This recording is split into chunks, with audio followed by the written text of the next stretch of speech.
Hello, Alan. I'm just explaining to the audience that, to my mind, I think that this is a big test right now of who really influences who, in the sense of either Netanyahu listens to Trump and he doesn't do anything. We don't see an Israeli operation or response, and therefore America has more influence over Israel, or Bibi's like, and he does so anyway. And therefore that demonstrates that in specific times of crisis like now, the Israelis will do whatever they want, regardless of what the US administration demands.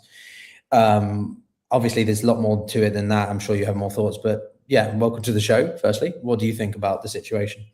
Yeah, I think the former is, first of all, thank you for having me again. I think the former is far more likely than the latter. I think if President Trump says, stand down, Bibi, Bibi's going to stand down, despite the adverse domestic political fallout that will ensue from Israel not retaliating against Iran. I think, yeah, go ahead. No, but do you not think that because the whole argument has been that this war came about because of Netanyahu's manipulation of Trump in the first place. So does this not demonstrate that ultimately Trump holds the power, even if he didn't want to go to war? I mean, there was a confluence of, or a perceived confluence of strategic interest between Israel and the United States. Prime Minister Netanyahu made the case to, President Trump. President Trump said, okay, let's do it. That wasn't, Bibi didn't tell Trump to attack Iran, but Trump is going to tell Bibi not to attack Iran. So there's a manifest disproportion or imbalance between power between the U.S. and Iran. I mean, the U.S. and Israel, right? The U.S. has the whip hand in the relationship. It doesn't mean that Israel is not going to try by other means to restart wide-scale military actions against Iran, for example, attacking Beirut again, in the hopes that Iran will escalate. Because let's be clear, Israel wants Iran to retaliate so that it can say, we're just defending ourselves.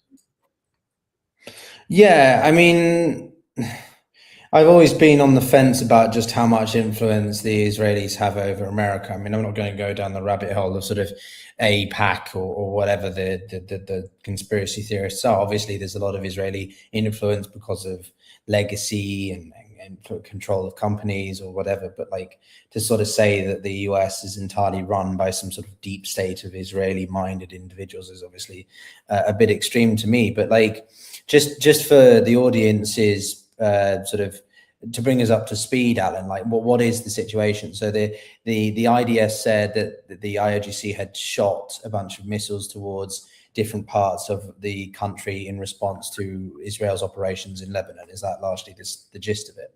Well, first, just to address your issue of Israel influencing the United States, I mean, sort of a straw man. No, Israel does not run the United States, obviously. But yes, it has a disproportionate influence in American political decision-making. There is written into U.S. law, QMA, that Israel must have qualitative military advantage over any and all possible military opponents in the Middle East. That's U.S. legislation.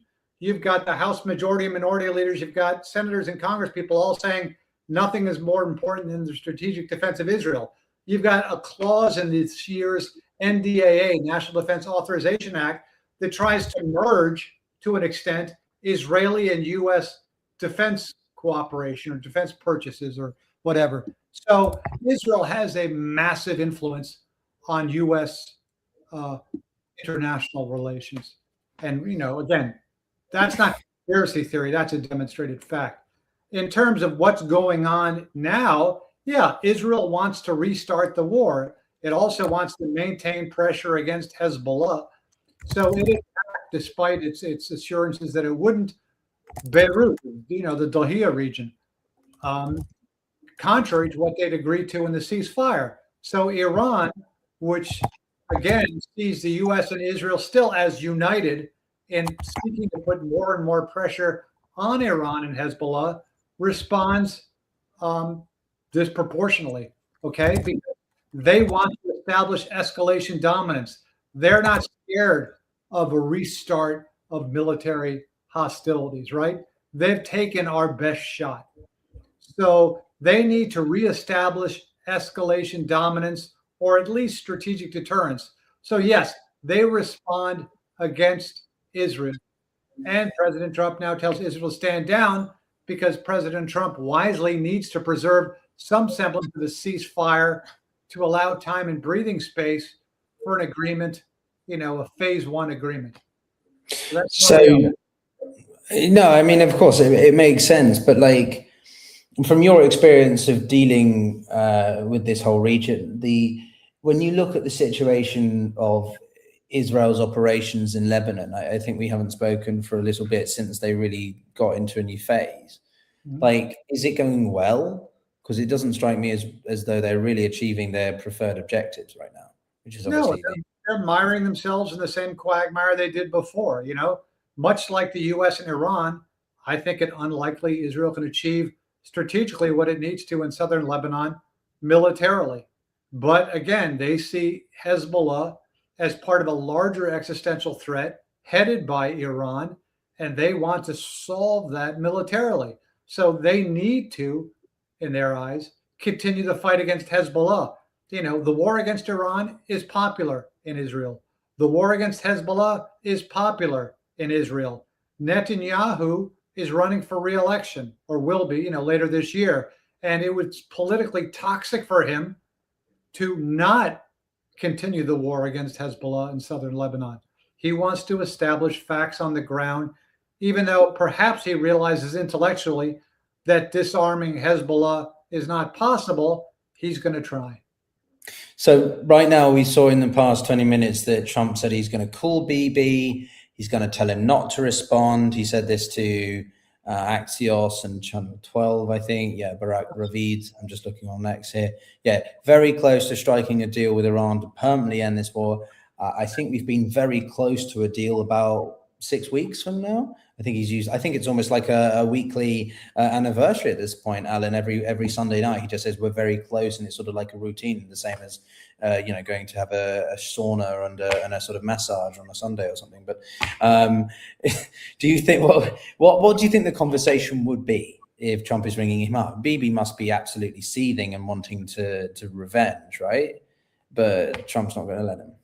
Yeah, I think, again, it'll be much like the last one that was reported, though I hope less profanity. President Trump will say, do not attack Iran.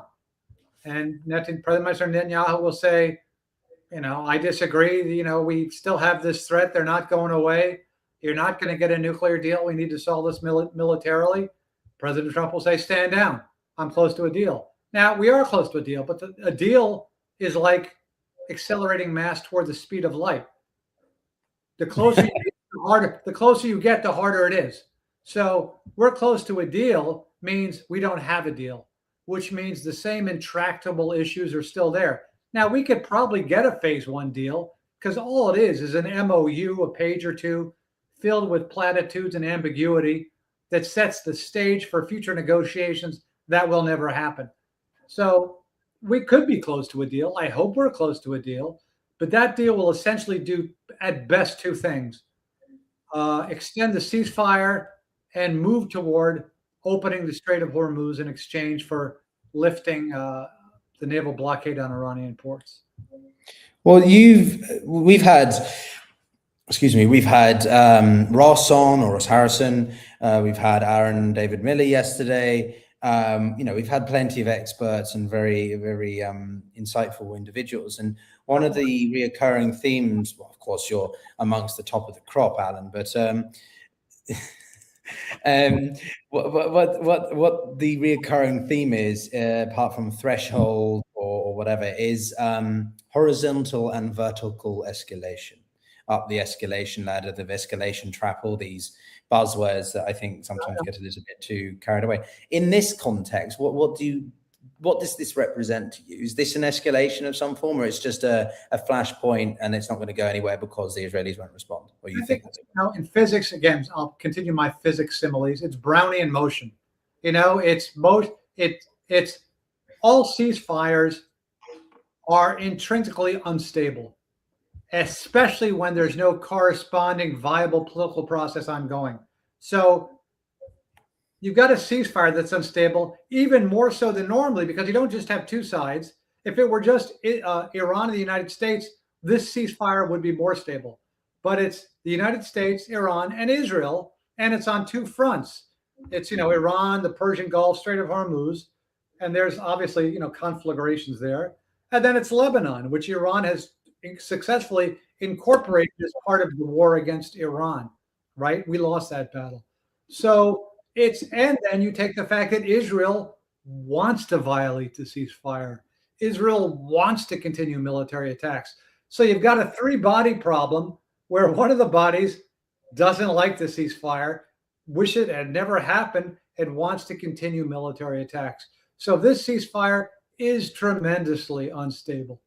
And even if there's a phase one agreement, it will continue to be very unstable, which is why I'm not optimistic about maritime traffic through the Strait of Hormuz increasing back to pre-war levels anytime soon, because maritime insurers are going to look and say, there's no phase two deal yet. There's a ceasefire. It's been extended, but all the stinky, hard to solve issues are still on the table and they haven't been solved. So for the moment, we're not going to return maritime insurance on cargo and on hull, to pre-war levels, right? Iran cannot reopen the Strait of Hormuz by itself.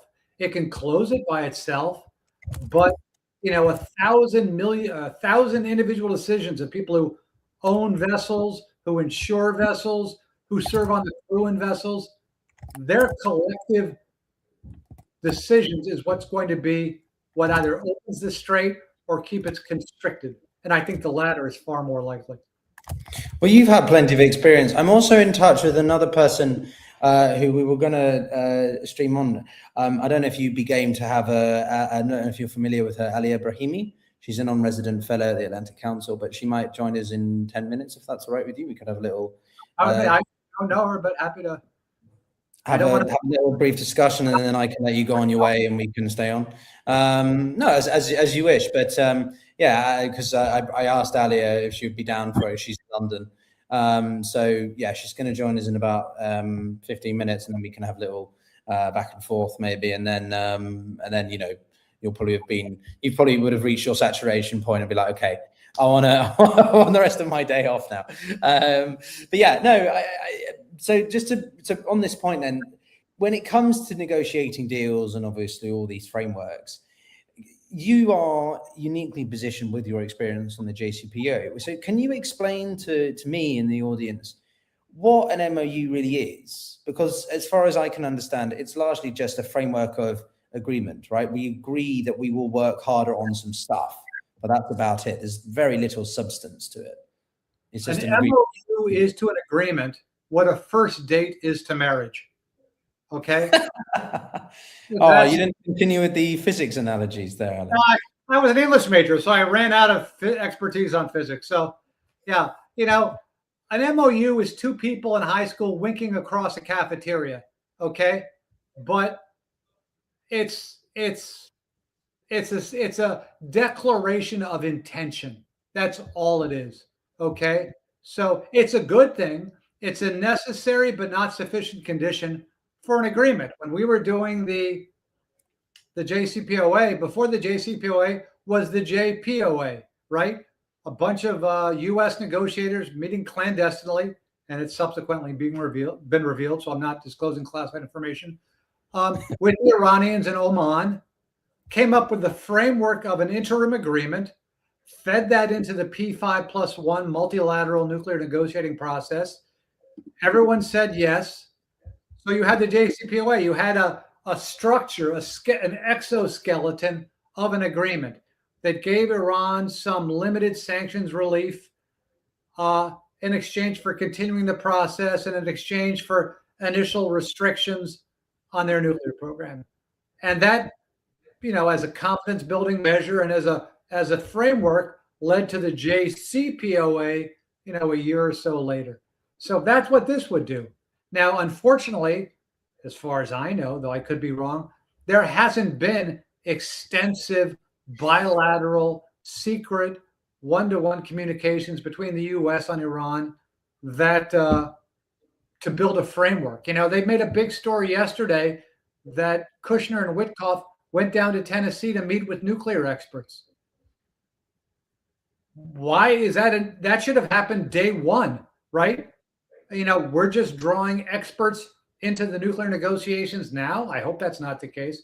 And I'm not saying that's the case, but yeah, I would hope that Mr. Witkoff and Mr. Kushner have nuclear experts, have sanctions experts, have all sorts of experts with whom they're regularly consulting and who are informing the U.S. position in terms of what we should ask Iran to do, and what we're telling Iran that we will do. Okay? The United States government, even now, after we've purged and doged our ranks and kicked out so much collective expertise, we still have vestigial, residual expertise on all these issues, right? That I would hope this administration would be using to help us move forward in negotiations. Unfortunately, I don't think they are, which is one of the reasons why I don't think we'll have a phase two agreement on the nuclear issue. But I hope I'm wrong. Well, the Israelis have just said that the attack was a grave mistake. Effie Defrin, the chief of staff of the IDF, is assessing the strikes and approving plans for the future. The IDF will continue to operate throughout Lebanon. We are prepared for the possibility of additional firing. That strikes me, I mean, tell me what you think, Alan, but that strikes me as approving plans for the future. That is very nebulous, right? That doesn't have an imminency to it. I could have written that statement. I could have written that statement, and I could have written the statement that the Khatam al-Anbiya command will now put out about how they will respond, masterfully and convincingly to any continued Israeli aggression. So much of this is just kabuki verbiage, that you have to put out, you have to check the box, and that's what both sides are doing now. Now, I'm not saying Israel's not going to do that, but again, with this, with this internet thing, as old man Allen says, people tend to overparse the statements that are put out, right? Because you want to sort of figure out, what does this mean? What does it mean? A lot of it is just noise. Okay. People say it because they've got to fill, because media people are asking them, but you can't figure out here's the phrase. You cannot figure out what's going on based solely or even primarily on what government officials are telling you, period. Well, on that point, a certain colleague of yours I mentioned before, so Ross has just been, I'm just looking at some different news boards here, but he's just said, so would you agree that Israel and Iran are both using Lebanon as a bargaining chip, or in the bargaining process with the US? Israel is, quote, trying to spoil what they would consider a premature peace deal, while Iran wants to show Washington that it has, quote, a vote on how this conflict ends. I think that both parties in a way are aiming this conflict at Trump's decision-making process. Well, I mean, to me, the key fact to note is that Iran isn't going to throw Hezbollah under the bus. They don't rely on Hezbollah as much as they did because they've discovered a newer and better way of strategic deterrence, which is the Strait of Hormuz and bombing GCC energy infrastructure. But that doesn't mean they're going to discard Hezbollah, with whom they've had relations, since even before the Islamic Revolution in 1979. So, Hezbollah, ceasefire in Hezbollah was part of the original ceasefire, despite what President Trump and Israel said afterwards. And Iran is trying hard to make sure that Hezbollah and the ceasefire extends to Lebanon, which is something that Israel cannot countenance. Well, what does this tell us about the one of the things we were debating with Alan yesterday was about the extent to unity within the IRGC, within the regime, because there's obviously different factions, but there's largely a united front because of the severity of the situation, the existentialism of it for their survival. But when we see these attacks right now, this set of strikes, why do you think they decided to move now? And what does this tell us about the mindset of those within Tehran? Yeah, look, there's politics in Iran. I would argue more so than also in the United States. President Trump says, we might give Iran $1, and Lindsey Graham goes apoplectic. So there's politics in the United States too, despite the fact that President Trump has serious control over the Republican Party. But let's not be mistaken. The people we've put into power in Iran by killing the pre-existing leadership are more hardline, more anti-American, less trusting of American Israel than the government we killed. And so they're seeing things, and I can't stress this enough, in an essentially different manner than we are.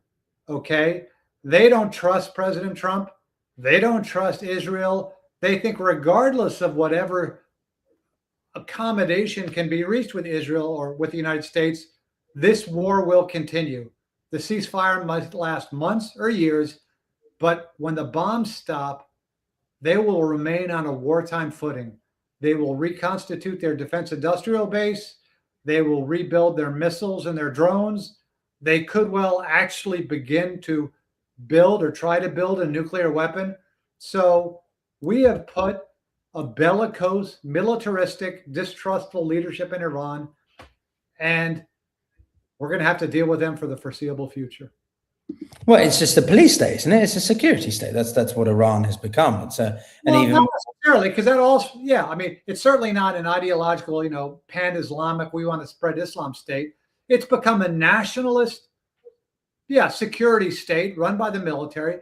But there's also one key point, and in this, it's similar to the United States. It's an oligarchy controlled by economic elites making good buck from being in control of the economic and political institutions that run the country.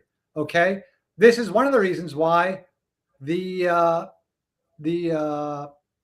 blockade against Iranian ports doesn't work that well, because the people who are running the country feel economic pain later and lesser than the Iranian people. The U.S. government has been operating on an assumption for decades that if you inflict pain on the Iranian people, they will put pressure on the Iranian leadership to change Iranian policy. That is largely a flawed model, because the Iranian people cannot put effective pressure on the Iranian leadership.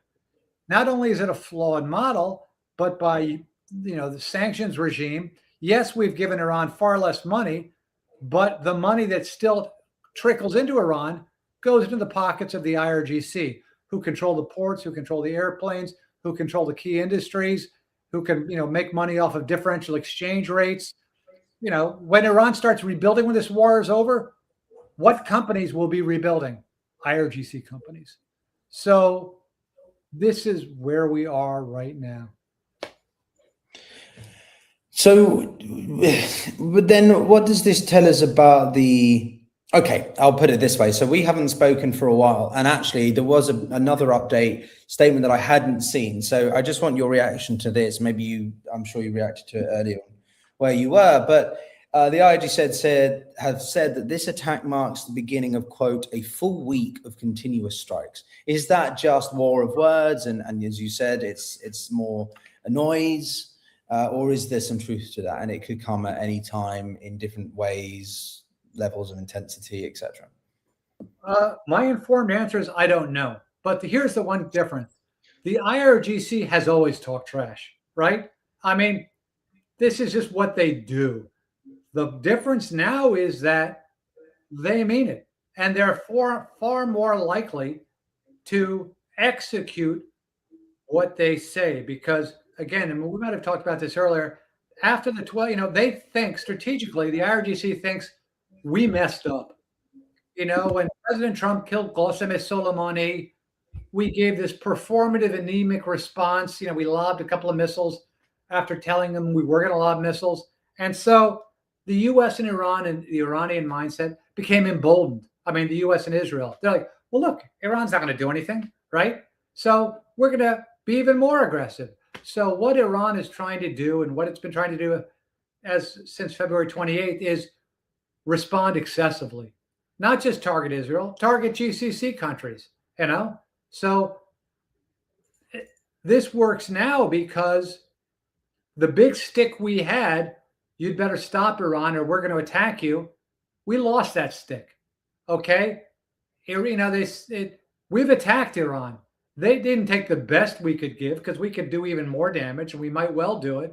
We could level Iran if we wanted to, God forbid.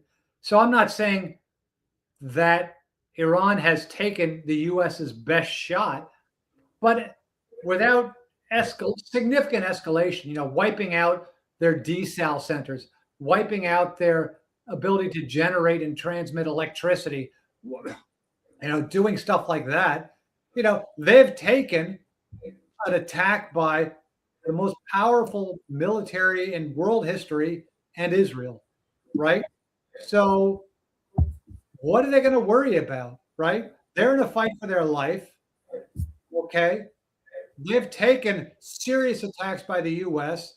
They need to reconstitute strategic deterrence. How do they do that? Strait of Hormuz, in the short term, Strait of Hormuz, and showing that they're willing to bomb Israel, which again doesn't get them that much, right, in terms of deterrence. But, attacking Kuwait, attacking Bahrain, maybe going after, the UAE again. So, they're fighting for their lives. That makes me think of another point, Alan, if I may just, you're leading in perfectly to something that I wanted to ask you.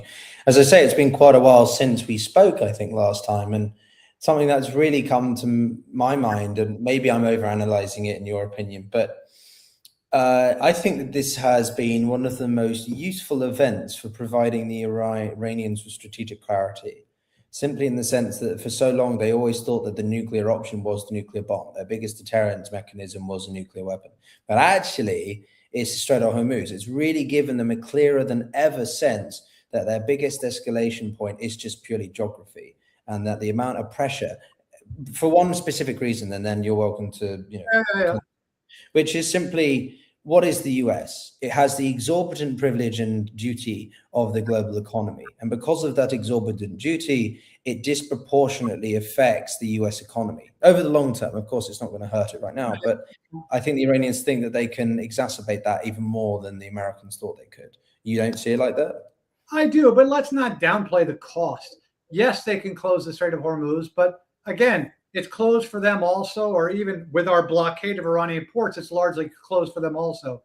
And let's not neglect the fact that whenever this war is over, the Iranian economy is in terms of annual inflation, in terms of unemployment, is at the worst levels it's been since, World War II, when we invaded them to establish a land bridge to the USSR, and there was widespread famine. So these people, Iranians, are facing, a dystopian economic hellscape whenever this war is over, which is one of the reasons why they're flailing frantically for some source of serious income, whether it's tolling, reparations, unblocked money, or easing of sanctions, because they're going to need money.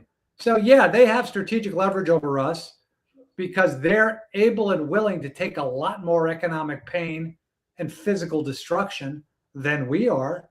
But let's not make light of the fact that whenever this is over, or at least diminished in intensity, Iran is going to be dancing on the abyss of being a failed state. Really? You think it's going to be that extreme, even though that they have so much power? It depends, but yeah, it's going to be bleak, very bleak. And again, much like Iran squandered the goodwill of its people after the 12-day war last year, once this is over and Iran gets however much money it gets and is faced with the, guns or butter conundrum, they're going to go with guns. It's not like the IRGC, when this war is over, is going to say, oh, goodness, this war vitiated our economy. We have to start looking out after our own people and meeting their long expressed needs for, economic well-being. That's not going to happen.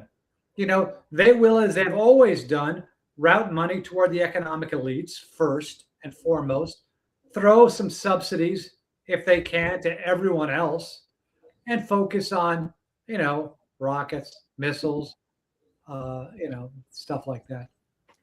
So then, yeah, we have. Well, how bad is the Iranian economy, do you think? Because there's obviously conflicting information. It's hard to believe. It's horrible. AP News put out a story a couple of days ago. The annual inflation rate is I think for non-food items is 87%. For food items, it's higher. Millions have been laid off because of Israeli attacks on the petrochemical sector, on the steel sector, and on the fact that the Iranian internet, which is the source of many jobs, has been shut down or had been shut down before it was partially reopened, you know, for 3 months or so. So it's hard to quantify, but there's a lot of data out there, and it shows in terms of inflation, in terms of supply chain disruptions, and in terms of unemployment. You know, the Iranian situation, I mean, Iran has always sort of eked by, right? They've been had sanctions on them since 1979, but it's orders of magnitude worse than it's been before. But how much bad, how much worse can it get before it literally just implodes, right? We've been having this conversation on the channel for months and years about the Russians. You know, I'll tell you this. I don't know, again, one of my favorite declarative sentences, but expert Alan here, everyone. But there will not be a point where the IRGC is in charge and says, enough. We will now accept the U.S. demands we have found previously unacceptable. You know, much like in 1988, Ayatollah Khomeini said, I will drink the poison chalice to preserve the revolution. That's not going to happen this time. It is far more likely that it is very unlikely, in my opinion, that the collective IRGC leadership at one point will say the economic pain that the West, that the US and Israel have inflicted on us is so much that we have to accept no indigenous enrichment. We have to accept having the Strait go back to the way it was before. We have to accept dismantling our nuclear infrastructure so that the Islamic Republic can survive. Because in their mind, that won't ensure the survival of the Islamic Republic. That will weaken it. Again, capitulation in the Iranian regime's mind at this point is a sign of weakness, is chum in the water that will just attract sharks from Israel and the United States, because they firmly believe both those countries are seeking to topple the Islamic Republic. So I want to introduce everyone to Alia as well. Welcome, Alia, non-resident fellow at the Atlantic Council, and who was very kind enough to jump on. Alia Alan-Ira, who is an ex-diplomat, distinguished fellow, I think it is, at the Middle East Institute, so just down the road from Atlantic Council in Washington. Alan was just taking us through some of his thoughts, Alia, about sort of the mindset of the IRGC, the propensity for them to respond, and generally keep it. How much would it take for the Iranian economy to actually sort of implode? Because we talk about this a lot, but what does that actually look like? You're welcome to just jump in with any immediate thoughts you have, or spar off some of Alan's thoughts. And Alan, you're welcome to jump in and out. And if you're like, I need to have a break, then you jump on as you wish on your way. But yeah, Ali, I'll hand it to you if you had any initial thoughts about what's been going on. Yeah, I mean, I don't know what you've covered, but one thing that I'll say to that point is that, President Trump, it seems, from the flashes that are coming up on my screen, is sort of being quite British about all of this. So he's sort of saying, keep calm and carry on, there's nothing to see here.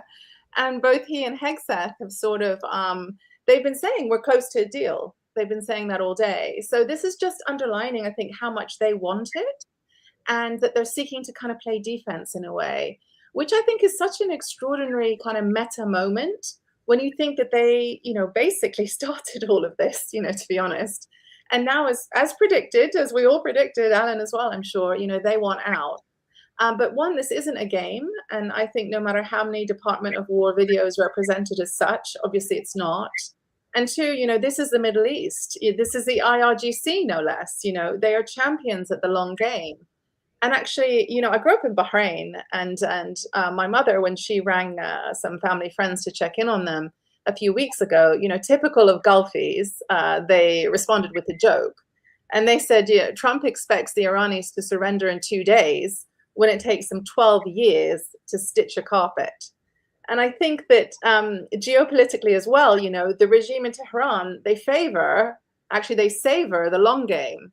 And if you just think of how they avenged the assassination of their commander, Qasem Soleimani, in Iraq, that was like a slow-burning, long, local campaign that culminated in the call for the ejection of US troops from Iraq. They also, they've sponsored Hezbollah. They've weaved Hezbollah into the fabric of Lebanon through a vast social network, welfare network, and the gradual co-optation of Christian political elites over decades. So I think what they've been signaling is, we decide when this ends. And I think this is part of that. I think, the power balance, it just is ever in their favor. Well, that's actually quite interesting, Alan. You're welcome to respond if you want. But there was a question. Let me say one thing. I've just looked at Alia's resume, which is so impressive. I'm not going to disagree with anything she says. I'm not picking a fight with her. Whatever she says. Okay. I like this. I should come here more often. I should have presented this as a debate. Alan's some hardcore IHBC insider. I should change this, debate and explosive moment, right? No, but there was a question actually to you, Alan, which kind of touches on what you literally just said, Alia, which is sort of someone was curious what you think about the Gulf states' view on this. Because if Trump is trying so hard to keep BB from responding, what does that tell the Gulf states? How will they feel about Trump's effective, as they call it, timidity towards allowing a response to the IRGC? I don't think you can make any generalization about the Gulf states. It's like, making a generalization about Africa, or about what Iranians think. What do Iranians think about the war? You'd have to take it state by state. I think there's a full spectrum. Some states are obviously more aligned with the U.S. and Israel than others. Every state is pursuing its own national interests. So I can't make a definitive, veridical statement about.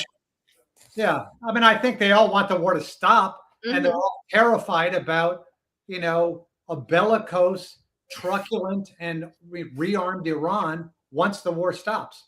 Yeah. Okay. You agree, Alia?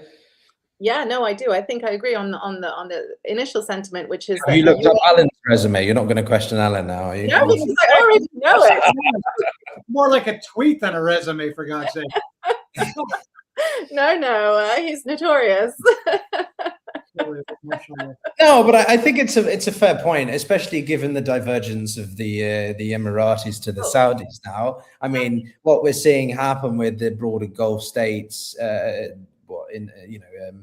it's not monolithic, never that it has been, but we're specifically seeing it even more disrupted in its unity than before. So it's interesting. Go on, Ali. Sorry. Because this is sort of like region changing. It's changing the Gulf itself as we speak. I think what you're getting at is that they see this need to diversify their defense relationships. Probably they were feeling it already before all of this. I think, as I mentioned once before, the Houthi attack in 2022 of the Emiratis, also the Houthi drone attack on some Aramco infrastructure in 2019, I believe it was. They just felt like there's been this limp response. Then when the Israelis bombed Doha in Qatar in September, there was this sort of sense of, oh my gosh. And then little did they know that the finale was yet to come in these, fireworks that we've seen that have, totally undermined their basic proposition. And they've been taken as strategic hostages in all of this. And that lack of agency, which they had essentially kind of passed on to the US in a way through that defense architecture, has left them completely exposed. Right. So I think that they will try and going forward produce a situation where they can never find themselves with this sort of limited power. And that's despite all of their vast wealth and their, all the investments they've made. They have very limited agency in all of this. They are pressuring President Trump as much as they can. But there's like a complicated chain here where, they're leaning on him, which is the Iranis, strategy, by the way. It's to get them to feel some pain, to lean on Trump. He then leans on Netanyahu, and then, Netanyahu, it's yet to be seen. Apparently, the pressure from Trump worked earlier this week. But I think that this is I don't know if Alan agrees, this might be the gravest threat to the ceasefire we've had so far. It's the first time that they've struck since April. Sorry, not to cut you off. It's the first, just to double check here, yes, it's the first set of strikes since April. The IRGC said that this is the beginning of a full week of continuous strikes, end quote. Israel said it was a grave mistake for Iran to have done. But the latest bit of breaking news in the past few minutes is that Israel has now closed the Gaza crossings, after the missile attack. So the Israeli government agency Kogat has said it's closing all crossings into Gaza following the attack. Following the missile attack, necessary security measures have been implemented, including, the closure of the crossings into the Gaza Strip, amongst them Kerem Shalom crossing and Rafah crossing. I don't know. Any immediate reaction to that? Does that mean anything? Is that their level of escalation in response? And we're not going to see missile strikes. That's the way that the Israelis can sort of get one back, if that makes sense. I don't know what Alan thinks, but my instinct is that the Israelis will use any excuse to tighten the siege of Gaza. So, and unfortunately, Hamas have no matter the narrative, Hamas have no big benefactor out there who the Palestinians don't have any big benefactor that's looking to link anything or look after their interests. Unfortunately, they're orphaned geopolitically. So, yeah, I think this is just Bibi seizing the moment to kind of, make a few more inroads cheaply in Gaza, is my sense. Well, yeah, that makes sense to me. I mean, again, Israel has never met a ceasefire it didn't want to violate. Yeah. It's killed 1,000 Palestinians since the ceasefire in October of last year, as opposed to, I think, 4 Israeli soldiers being killed. So, yeah, I mean, they don't need an excuse to continue to immiserate the Palestinian people in Gaza, right? That's their default setting. And that's what they want the default setting to be, with Iran and with Hezbollah. They want that to be like water running downhill. This constant low level, kill this guy, bomb that suburb, you take out this building because some guy was living there. This is, what they want to be the new normal, But I find it curious, actually, the more that this goes on, right? So we've been talking for about 45 minutes. So I shouldn't tell Ellen that, he'll leave. But we've been talking for a bit, and the urgency of this just isn't there, right? I'm looking at a few news, live update stream things. I'm not other people with sort of millions of people around me to give me updates every imminent moment. But from what I'm not seeing continuous amounts of information here. It doesn't seem like the longer this goes on that we're going to see some kind of response. But do you think that we could see the Israelis do something another night? Another night they decide to launch their own set of attacks because they decide to sort of lure the IRGC into some sort of false sense of security. Not that they'd ever be that naive, I think, the IRGC. No? I mean, again, my two Israel will now try to figure out the maximum it can do without irritating President Trump, and then do that. Consistent with the goal of trying to restart large-scale military attacks on Iran and Hezbollah. Yeah, there was another thing that happened today. I mean, firstly, the strikes on Dahia. I've been to Dahia. I don't know if you have, Alan, and it's like bombing, Islington in London, or like. Don't say that. I live near it. Well, there you go. This is a highly built-up urban area, which in and of itself, violates all kinds of international laws, let alone the politics and the fragility of the ceasefire. So the notion that they're bombing in Beirut, as though it was a normal policy, high-rises that contain families and stuff. Again, that's a military doctrine, I think, which has just been so normalized, but we should question it, on its own terms anyway. But isn't there another thing that seemed to happen today, and it's probably been overtaken by the hot stuff, which is that President Trump said in an interview with NBC today that there will be no unfreezing of Iranian assets.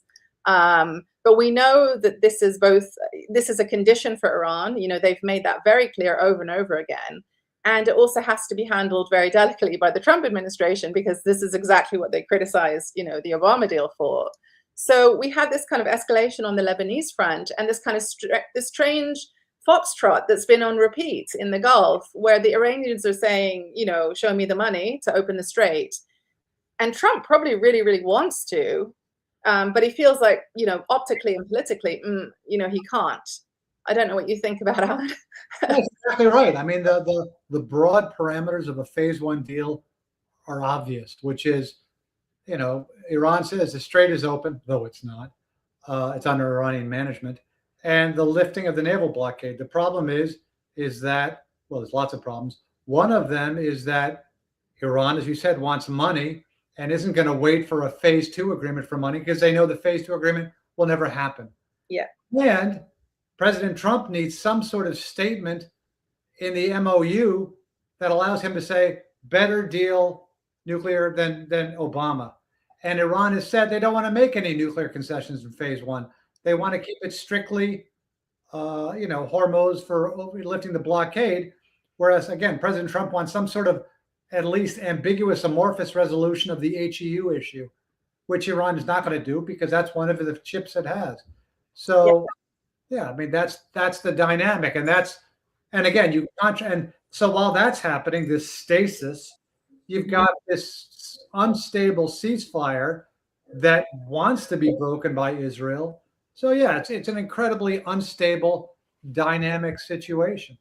And So, the ticking time bomb here is the Strait of Hormuz, because the U.S. has been insulated. We've been drawing down our strategic petroleum reserve.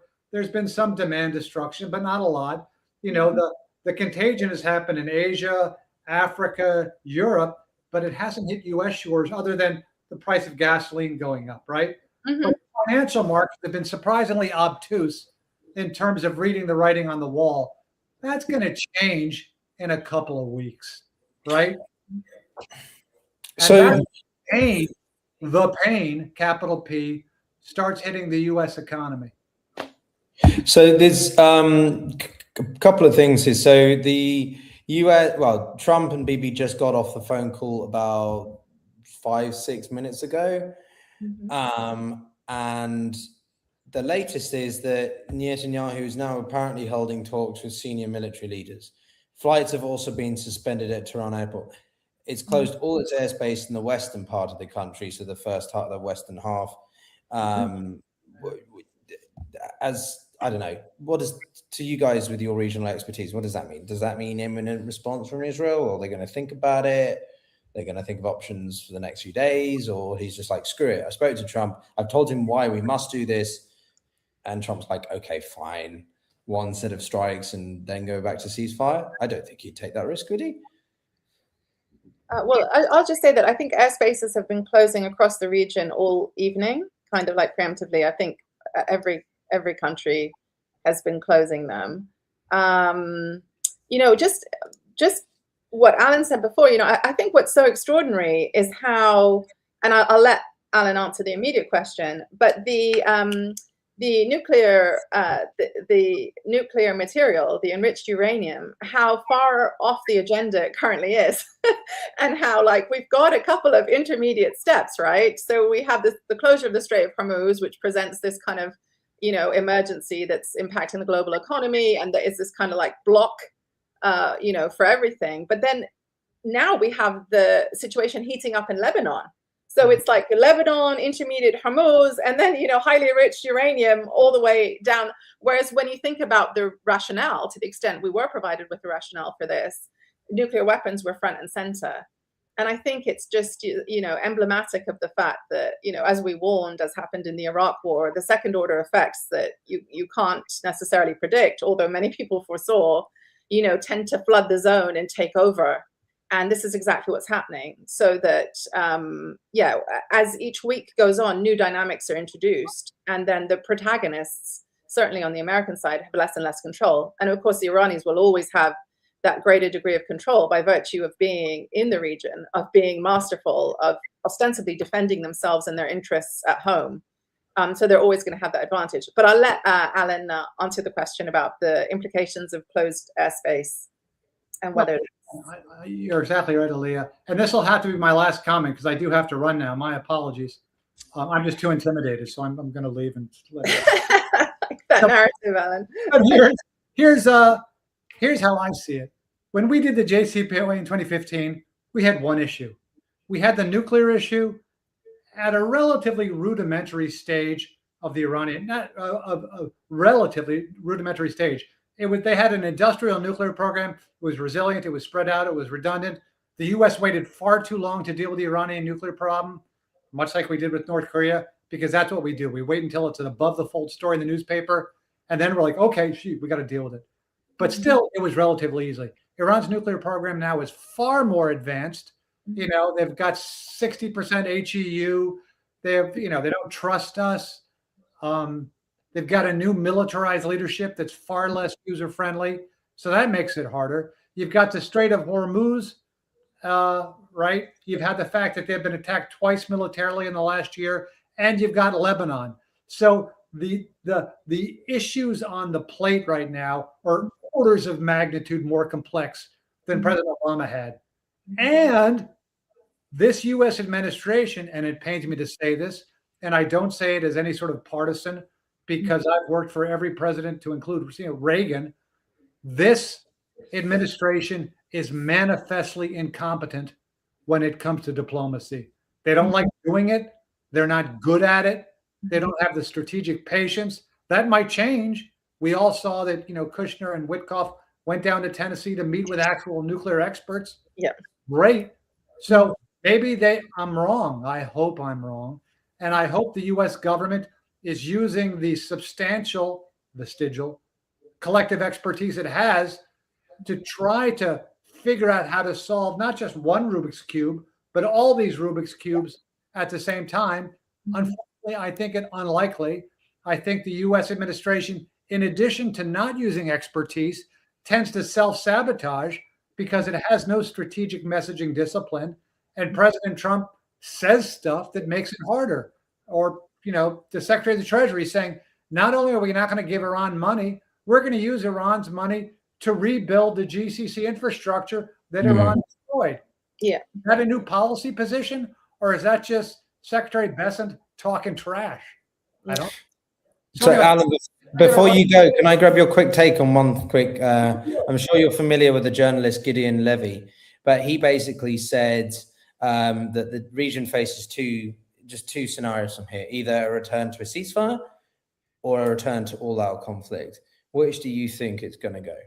Well, a ceasefire is not stable, so that's not an option. You can't return to a ceasefire because a ceasefire is a transition from one state to another, right? So that's not an option. So the options are sort of low-level ongoing hostilities or a comprehensive peace that, I said this the other day, you know, diplomacy rarely solves problems. At best, it manages messes. The mess being sort of a complex system. We have broken the complex system that was extant in the Middle East. So now, if we're lucky, we can manage the mess that results from breaking that sort of complex homeostasis. I don't think we can do that. So I think, at least for the short term, we will be dealing with a situation where there's ongoing, I hope, only low-level hostilities. And in terms of greater global significance, you're not getting the Strait of Hormuz back to 100 to 130 ships a day, at least for the rest of the year. And the economic consequences of that, we'll see. Well, Alan, era of the Middle East Institute, distinguished fellow, but also someone with only a pamphlet of a credentials versus Alia's book or something, or whatever you said. Like all these degrees, I barely graduated college, for God's sakes. You shouldn't have told me that. I tried to bring on the most, credentialized and Alan, it's always a pleasure. They have a good saying in Persian. And then I'll go. They say, "Ab ke hast tayammum botele," which is when you're doing ritual ablutions, or you pray, and if you don't have water, there's a thing called tayammum, which is where you clean your hands with sand, right? But the Persian saying is, if you have water, you don't need sand. Like I said, I need to come here more often. Anyway, all the best to you both. Thanks a lot, Alan. Have a good evening. Okay. That was Alan Era, everyone, a regular on the show. And actually, as you can tell, I think one of only 3 or less even. I think he was the only one at the time who could speak Farsi during the JCPOA negotiations. So he is a real expert on these things, not just from a Western point of view. He really put himself in the minds as best he could at the time, the Islamic Republic or the IGC. So, but Alia, thank you for staying on a little bit longer. We covered with Alan a little bit of an immediate reaction to the situation. I'll put the same question I sort of posited to Alan just then. Like, do you agree that it's not really a ceasefire because they keep violating it? But like, I guess, are we going to return to a hope of restrained engagement versus all-out conflict? What do you think is the likelihood from this? Well, I think what happens tonight will determine that. Like, I think we are at this inflection point where, Trump is, didn't he tweet out, like, to the Iranians, you shot your shot, now enough? And I think he said the same to Bibi. So it's like whether, the Iranians will wait to see what Israel does. Trump doesn't determine their moves. But if Israel doesn't hit back, then they would have a reason maybe to retreat a little, or certainly not to escalate, even though they enjoy the escalation dominance. So it does now all come down to Bibi, to Netanyahu, and what he does tonight. Because, I think everything is at stake, actually. And if he chooses to retaliate to the retaliation, he will be escalating. And then I think things could get out of control very quickly, no matter how much, as I said before, Trump and Hegseth seem to want a ceasefire. But this is the Middle East, wishing isn't a strategy. No, I think it's a good point about Hegseth as well, though, earlier as well. I mean, after his comments about Europe on D-Day, 2 days ago, or yesterday, or whenever it was.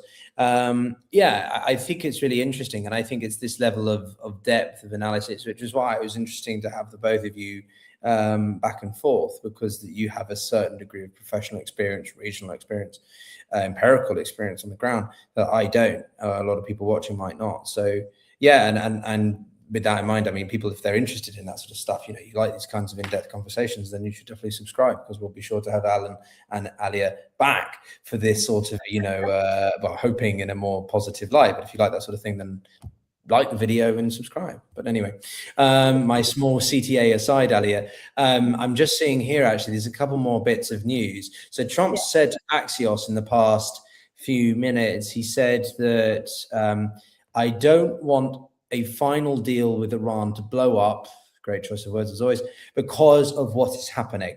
I'm going to call Bibi right now and tell him not to retaliate. Each of them had their fun. Israel had its strike and Iran had its strike. We don't need another one. Trump says that if Israel strikes back, the conflict will just continue for 47 years or the last 3,000. Okay. I mean, this is not a religious conflict. This is a highly modern political. Okay. No, I think that's just underscoring how much he wants it, but it's also telling us, which he probably shouldn't have, telling us that this is probably a moment of truth where we'll see which is the tail and which is the dog. So we're going to see. No, I said that. I said that at the very beginning, actually. Although not with such a unique analogy, I have to say that's a new one on me. But which is simply this is a test case, isn't it? Who really commands who, or really adheres to the demands of the other? If Netanyahu defies Trump's very explicit demands, we know just how little sway Trump has, or the US, maybe more broadly at least, has over the Israelis. But if they don't, then that demonstrates quite clearly that the US does have some degree of influence. It should do. It literally holds all the cards in that relationship, right? So, on paper, it's got a huge amount of influence. But as you say, is it slipping away? It's not just, by the way, the material, the kind of, approaching existential support from the US to Israel in terms of its economy, but also its military. It's not just that. It's the fact that Trump is very popular within Israel. And Netanyahu, with elections coming up, doesn't necessarily want to put daylight between him and Trump. So, there are many factors on paper that would militate towards Netanyahu listening to that phone call and taking heed. But we know that Netanyahu right now, and the IDF to some extent, have an escalatory logic of their own. And they're sensing opportunities, hence the tightening of the siege in Gaza. And they do not want a ceasefire between the US and Iran. They want the US to, quote unquote, finish the job.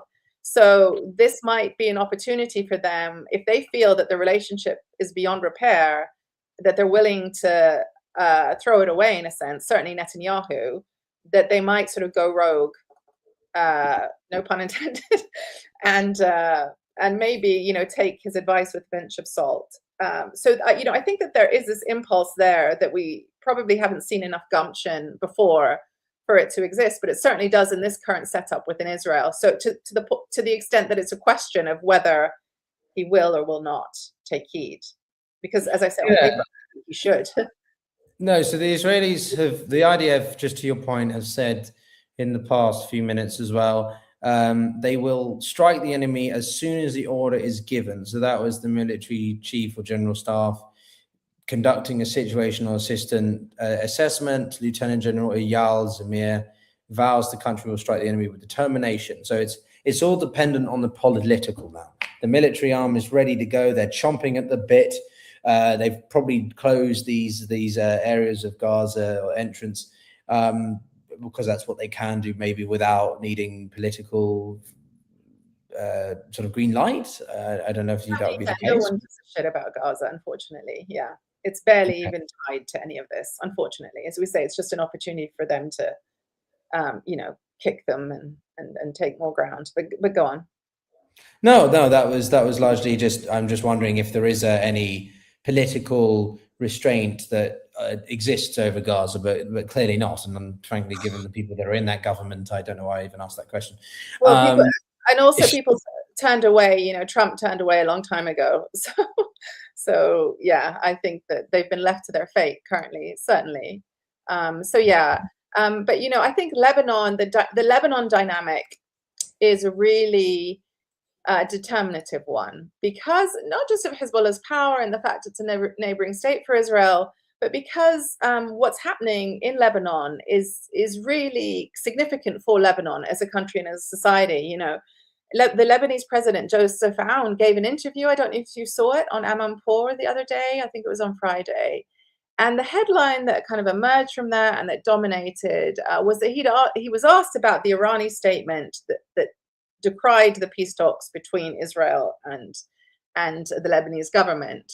And Aoun said, quite rightly, it's not your country, basically, shut your mouth, it's not your country. But actually, for most of the interview with Amanpour, he was talking about how counterproductive and destructive Israeli policy in Lebanon is. He said Israel can invade the whole country. He said they can flatten the whole country, but they will never achieve their objectives. It's short-sighted. Dealing with non-state actors is different than dealing with conventional forces. And he said Hezbollah is an idea. It's not a geographic objective. It's war amongst the people, as Rupert Smith said. He quoted the theorist Rupert Smith. So he said, how is Israel measuring success? In body counts. They tried that in Gaza. Hamas is still going. So, he said, you need social and political, everything that we've been saying, repeatedly on this.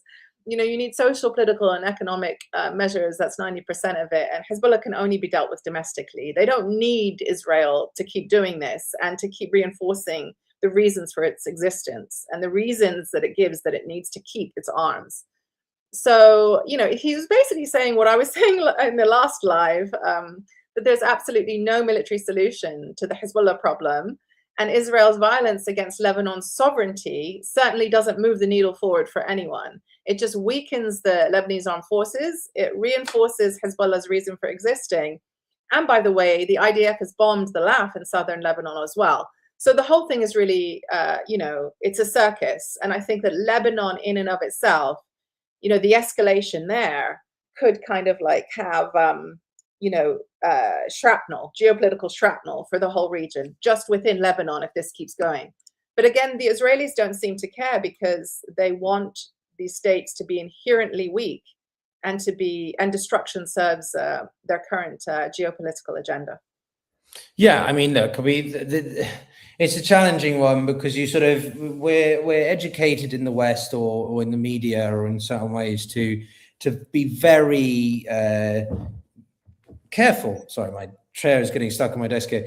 To be very careful of the way that we frame things, or not to be overly critical of Israel for the idea of anti-Semitism and so on. But anyone of a reasonable mind can recognize that there is a common denominator in a lot of this, a disruptor, and that is specifically the Israeli government. And what they are doing in Lebanon is heinous. I refrain from using certain strong words occasionally, but I'm tired of kind of doing that. And when it comes to Lebanon, right, we've got a state which was essentially failing Now it's largely failed, but we're also on the border of it being just a complete collapse state, sort of like Somalia in the 1990s, or Haiti is now, right? Just a completely dysfunctional entity that has no governance at all. The government does exist, but they don't have any ability to influence Hezbollah, unfortunately, and they're just at the sort of at the beck and call of whatever the Israeli government wants to do. So sort of, the Israelis seem hell bent on the sort of forced acquisition of additional territory, all under the pre-concept of preemptive protection and all this sort of stuff. But what was the Golan Heights for? To protect them against Assad and the situation there. Well, apparently now the Golan Heights isn't enough, so they've built a buffer zone over the buffer zone. But there's another buffer zone they need now. So hang on, how much of this territorial, squatting is going to stop before they're just like, we'll just people live there now. Actually, it's Israeli as well. We might as well just keep expanding the territory. I like your expression there, your facial expression, which is basically, being suspicious that you're being gaslit. Like you just encapsulated that. And that's basically what their policy is, to just basically gaslight everyone, that there's a ceasefire, that they need big chunks of territory of other people's lands, that every Palestinian is basically a terrorist or related to a terror. All of these new normals they're trying to set for us. I think that most of the world is like, I'm not sure. And it's this thing sort of, I'm sure some people watching or maybe logged off because they're like, oh, he's anti-Semitic, then he doesn't think Israel has a right to exist. And it's like, that's a very lazy and deliberately simplistic interpretation of a very complex argument or matter. But I think that most of your demographic, well, I don't know, but particularly if you've got, Gen Z and Gen Alpha, I think that they just accept at face value that the anti-Semitic thing is a ruse and is non-applicable. And, everyone's talking about the actions of a nation state, and no one is even, that scarcely enters into the complaint against what's happening and opposing atrocities. So, I just based on opinion surveys and stuff, I think that we're in a fairly safe space here because people are so young. And I think that Israel has lost that battle, the narrative battle that they really had in a chokehold for so many years. I think the next generation just tell it like it is. And the notion that they'll be silenced because of some old-fashioned and outdated and kind of like intellectually offensive notion that you're anti-Semitic because you're criticizing the activities of an army and the policy of a nation state. Anyway, I just think that but it's also Ali, how far things have come in the past. In the 2.5 years of this entire largely since October 7th, when this new reality of the Middle East largely emerged, right? Each thing is arguably a reciprocation of events preceding that. Which for the original inflection being October 7th, but which obviously was brewing for years. But bottom line is, when that first started, I obviously felt a lot more empathy and consideration to the Israeli perspective. But the longer that this goes on, and again, you have to distinguish between government and country or state as well.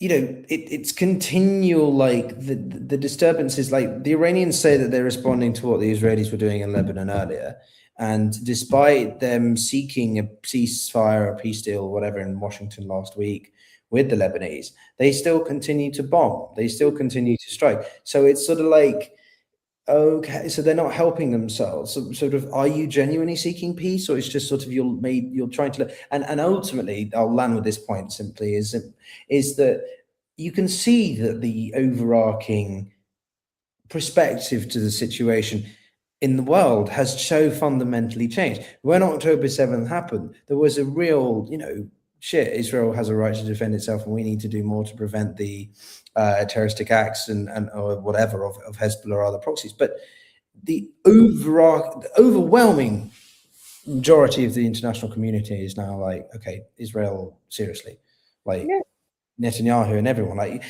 even people who are like, okay, the IRGC is the worst thing, or the Islamic Republic is a disgusting regime in the way that it treats its Iranian people. But it's like, well, guys, like they kind of respond like Israel, you're kind of provoking them, sort of like even the most moderate people that I've spoken to, even the ones that are like heinously against the IRGC are like, well, Israel's not doing great. They're not helping the situation either, sort of thing. Sorry, that was I garbled my description there a little bit, but I think you know what I'm saying. It's great. Like, no, I think that, yeah, you're just representing, as I say, how the needle has moved, how there's no going back. The world has seen, we can't unsee what we've seen.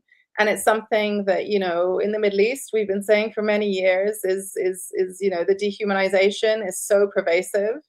Not just the injustice of the occupation, but now we have all of these injustices and atrocities and calamities within it. I mean, they come so thick and fast that you forget them. And that's part of the strategy. So do you remember when they enforced starvation on children in Gaza? I mean, it just doesn't, you know, the IDF is shooting kids in the head on a daily basis, but they literally, this was a man-made famine that was killing children. I remember a Palestinian journalist was live streaming, a Facebook friend of mine, through the camps in Gaza. I mean, it was haunting. You could just hear children crying out in their tents of hunger. And that was that was a political decision. It was used as, you know, in the cold light of day, the decision was made to do that to Gaza over a period of many, many weeks. And so many children suffered. That is just the least of, you know, that's just one policy area, a thread that we can pull out. And there have been so many. And as I say, we've all seen it on our phones. People can't unsee that. But I think, you know, one of our audience members put in the chat that Israel is just mowing the lawn in Lebanon. But, you know, Israel it literally set the freaking garden on fire with the pager attack, right? Where it killed all of Hezbollah's commanders. It got some kerosene and just dumped it all out. Set the whole bloody garden on fire. Makes not a jot of difference. Because by definition, these groups rejuvenate themselves because their raison d'etre and their cause is still there. And I think that enough is an indictment on the notion that there is a military solution to this problem. So, you know, the fact that we keep watching this movie, as I said last time, of Israel trying to deal with this problem militarily and hurting so many people in the process, only to be back in a weaker position than they were in before, is, you know, it just defies belief, and it's so irresponsible, and it's serving an agenda that probably has very little to do with actually trying to get a handle on Hezbollah and trying to disarm it.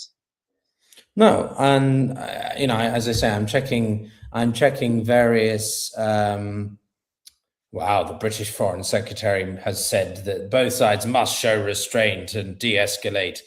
Okay, Yvette. Everyone's going to be listening to what the British have to say on this matter. I don't like saying that, but Europe and Britain have been largely completely irrelevant in all this, haven't they? Which is a shame.